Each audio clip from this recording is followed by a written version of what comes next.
It's late. The phone is face down on the nightstand because you made a rule about that. The room is quiet, and your nervous system, for the first time in a long time, is starting to find its baseline again. The static is clearing.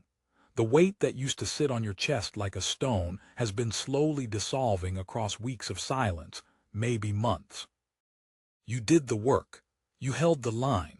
Your actual biological hardware was beginning to recalibrate.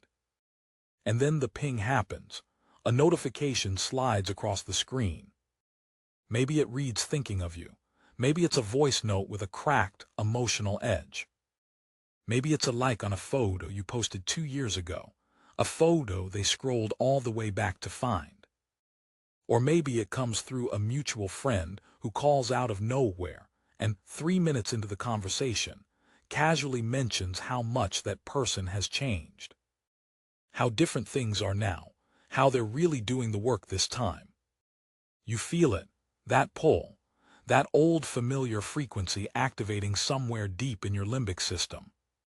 Part of you registers guilt. Part of you registers that flicker of hope you were certain you had already extinguished. That is the Hoover, that is the vacuum, and it is not an accident. It is a protocol. I'm Silas. And today we are going deep into the architecture of signal cloaking, because you don't owe anyone an explanation for your silence. You don't need to justify your exit or defend your peace. What you need is a framework. You need to understand the mechanics of what is happening so that your prefrontal cortex, your strategist, can override the emotional pull your amygdala is generating right now. The strategist in the prefrontal cortex looks at the data.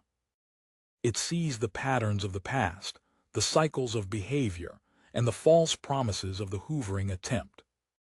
This is how we maintain the silence and keep the peace you worked so hard to build.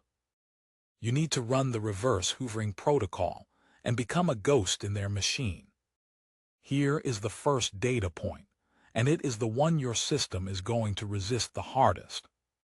A narcissist does not miss you. Sit with that. Your mirror neurons, your empathy hardware, are going to push back against it immediately, because your brain is wired to project your own emotional depth onto other people. You assume that because you would only reach out after weeks of silence if you genuinely miss someone, they must be operating from the same architecture. That is a logical error. That is your high-fidelity emotional processing being used against you. What a narcissist actually misses is the data feed. You were a pinned asset on their social map. A reliable power source.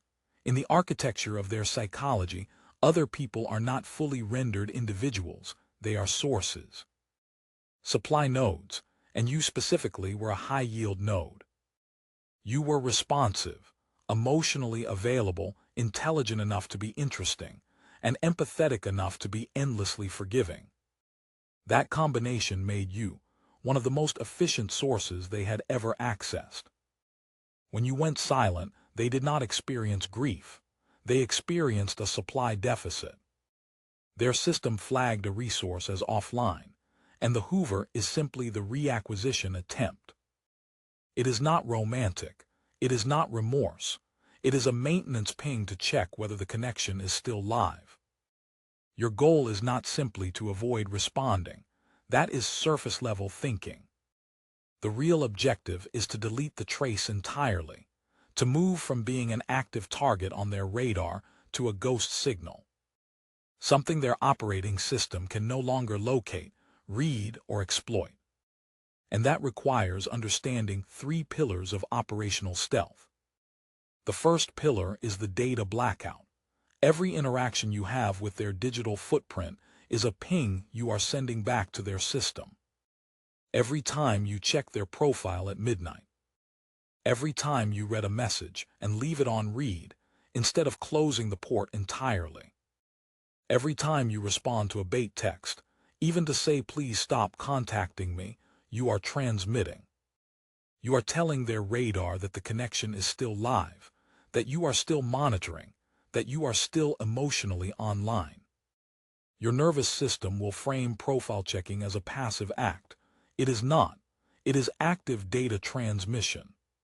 It is you handing them a signal flare. The protocol requires a total blackout.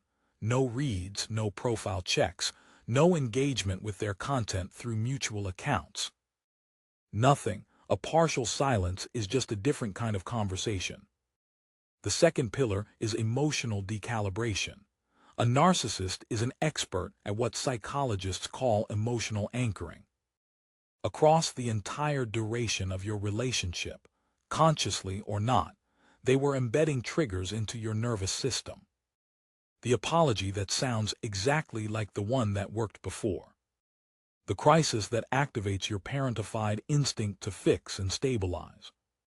The nostalgic reference to a good memory that floods your hippocampus with warmth and causes your amygdala to lower its guard. These are not coincidences. These are hooks, and they are embedded in your hardware because your hardware was designed to respond to them. Your empathy tech, your mirror neurons, your threat detection system, all of it fires simultaneously, and the result is that familiar paralysis. You know you shouldn't respond, but your body is already halfway there. Decalibration means identifying each anchor and neutralizing it before it fires. When the apology arrives, your prefrontal cortex needs to run a pattern recognition check, and the question is not, is this apology sincere? That is the wrong variable. The right question is, does this pattern match previous data? If the answer is yes, if this apology sounds like the last one, arrives at the same interval, uses the same emotional vocabulary, your strategist already has the answer. You don't feel your way through it. You think your way through it. Emotion is data, but in this specific context, your emotional response is a legacy program running on outdated information. The reverse mirror means you stop reflecting their emotional bids back at them. You become a surface that absorbs nothing and returns nothing. Unreadable, uncalibrated, gone. The third pillar is the ROI collapse, and this is the one that actually ends the hoovering cycle for good.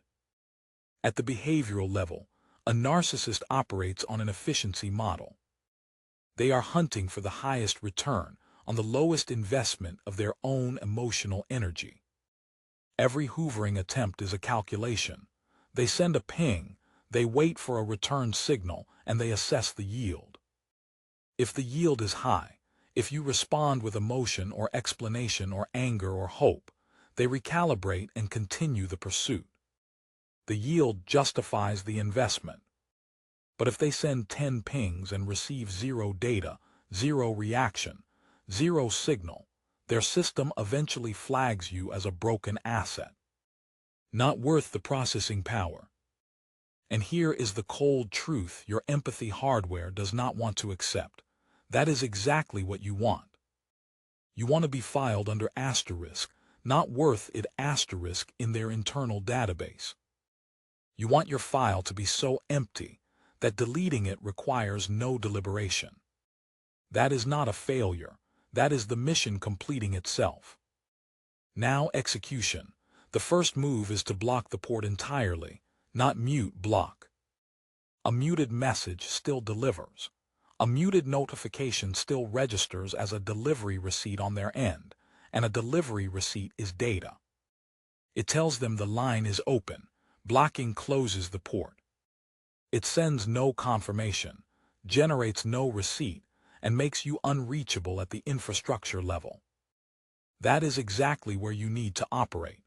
The second move is the middleman firewall, because a sophisticated hoovering attempt rarely comes directly.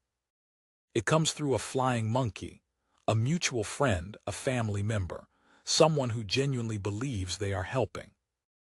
When that messenger arrives, you do not engage with the content they are carrying. You do not defend yourself, and you do not send a message back through them. You engage gray rock mode with the messenger themselves. You become as reactive and as interesting as a dull stone. Something like, I don't have anything to relay. Then you change the subject, or you end the conversation. You give them nothing to carry back, because information travels in both directions, and a flying monkey is a live wire whether they know it or not. The third move is starving the simulation. If you encounter them in person at a social event, through a shared space, in an unavoidable context, the instinct is going to be to perform your healing, to show them how unbothered you are. That performance is a trap, because performing unbothered is still a reaction. It is still high-fidelity data. It tells them they retain enough presence in your system to generate a performance. What you want instead is genuine indifference, and genuine indifference looks like boredom. Not coldness, not visible disdain, just a flat, unremarkable neutrality. Anger is rocket fuel for their radar. Sadness is a signal they can track. But boredom, authentic, total, unperformative boredom, is the vacuum that crashes their operating system. There is nothing to feed on, nothing to analyze, nothing to report back to their internal narrative about you. You are simply not interesting enough to process, and when you are not interesting enough to process, you are free. You were built for depth. You were built for high-resolution connection and real emotional bandwidth, and you were not built to be a battery for a parasite. Your signal belongs to people and spaces and experiences that can actually receive it at the frequency you are transmitting. It is time to take yourself off their map entirely. If you have successfully gone ghost on a toxic radar, if you have run this protocol and felt the signal finally go quiet, drop a ghost emoji in the comments. Let the other sentinels find each other in the silence, because the silence is not emptiness.